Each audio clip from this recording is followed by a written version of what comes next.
स्वागतम, सुस्वागतम, सुप्रभात। जगदीश सोशल मीडिया नेटवर्क में आप सभी का दिल से स्वागत।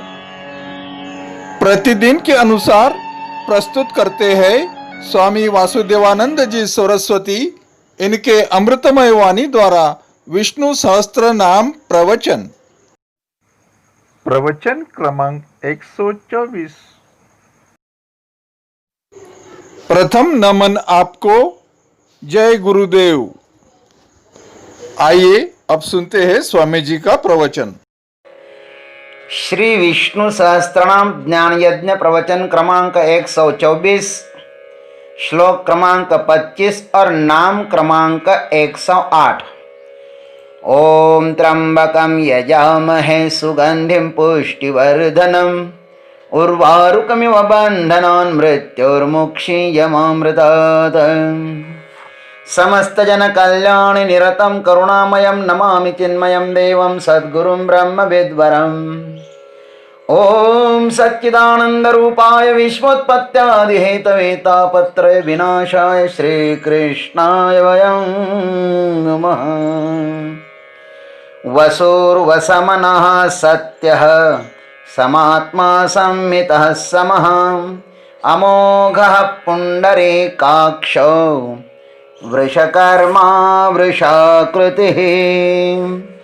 ओम संमिताय नमः। ओम तत्सत।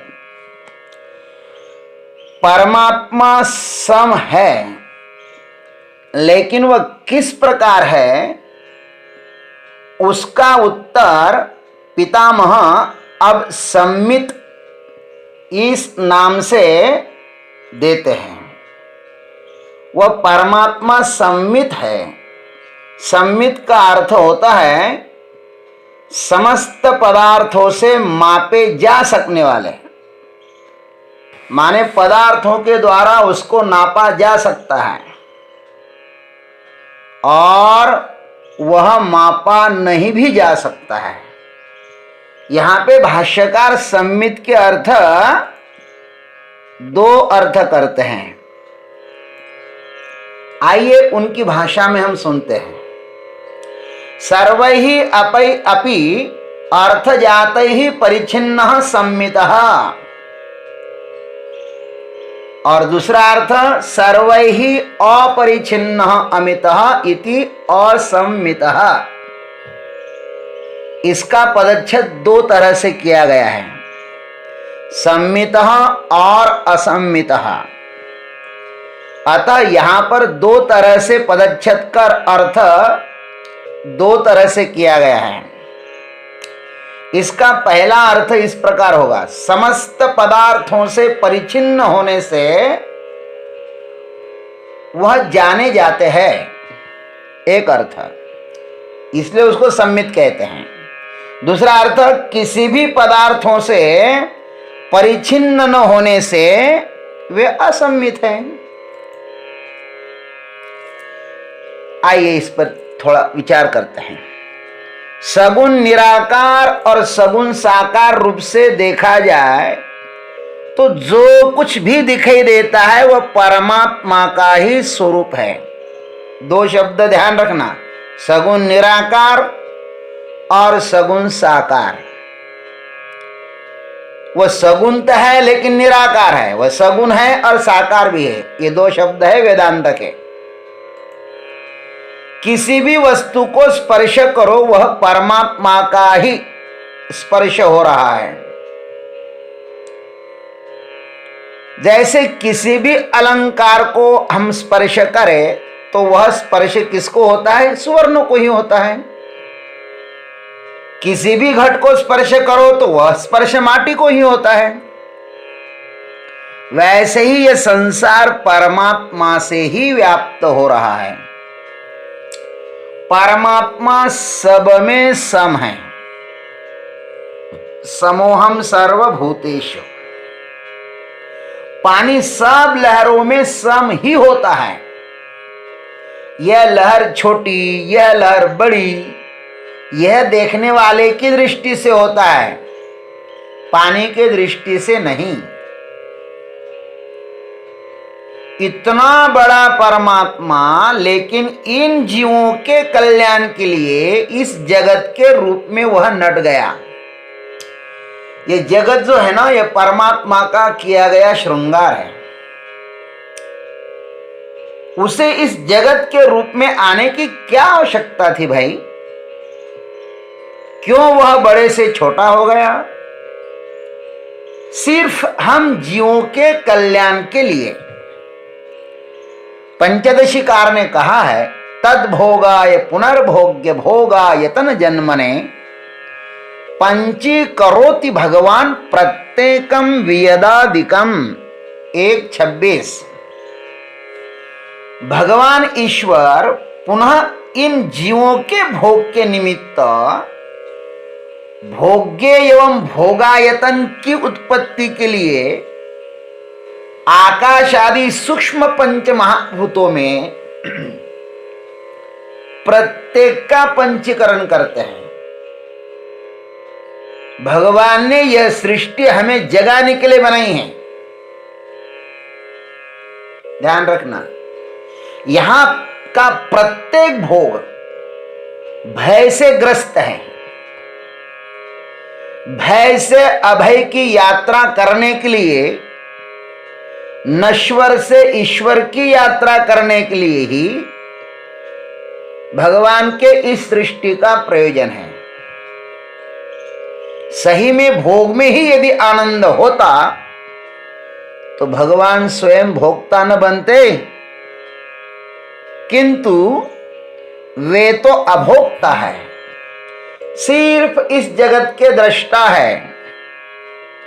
श्रुति ने कहा है, द्वा सुपर्णा सयुजा सखाया समानम वृक्षम परिशस्व जाते तयोरन्यः पिप्पलम स्वादवत्ति अनश्नन अन्यो अभिचात शीति। मुंडक श्रुति ने कहा है 3:1:1। एक साथ रहने वाले तथा परस्पर सखाभाव रखने वाले दो पक्षी कौन कौन से वे? जीवात्मा और परमात्मा एक ही वृक्ष का माने शरीर का आश्रय लेकर रहते हैं। उन दोनों में से एक तो क्षेत्रज्ञ जीव अपने कर्म के अनुसार उस वृक्ष के सुख दुख रूप फलों को स्वाद ले ले करके राग द्वेष पूर्वक उपभोग करता है उन फलों का, किंतु दूसरा जो नित्य शुद्ध बुद्ध मुक्त स्वभाव परमात्मा है, वह कर्म फल का भोग न करता हुआ केवल देखता रहता है, क्योंकि वह इसके परिणाम को अच्छी तरह से जानता है। वह जानता है, इसलिए भोग से सदैव अलिप्त रहता है। इस अपने शरीरस्थ परमात्मा का दर्शन हम अपने भीतर हर क्षण कर सकते हैं, कभी कभी नहीं, हर क्षण कर सकते हैं। वह हमारे भीतर किस रूप में है, यह हमें गीता माता बताती है। उपद्रष्टानुमंता च भर्ता भोक्ता महेश्वरः परमात्मेति चाप्युक्तः देहेस्मिन् पुरुषः परः। 13:22। इस देह में स्थित यह आत्मा देह से पर होते हुए भी माने देह से संबंध रहित होते हुए भी, अर्थात यह परमात्मा ही है, अपने को देह का साक्षी मानने से उपद्रष्टा हुआ और यथार्थ सम्मति देने वाला होने से अनुमंता हुआ तथा इसका भरण पोषण करने वाला मानने से भरता हुआ और इसके संग से सुख दुख भोगने से भोगता हुआ और अपने को उसका स्वामी मानने से महेश्वर बन जाता है। और शुद्ध सच्चिदानंद घन होने से परमात्मा ऐसा कहा जाता है। परमात्मा की यह झांकी दृष्टा के रूप में हमें अपने भीतर दिखाई देती है।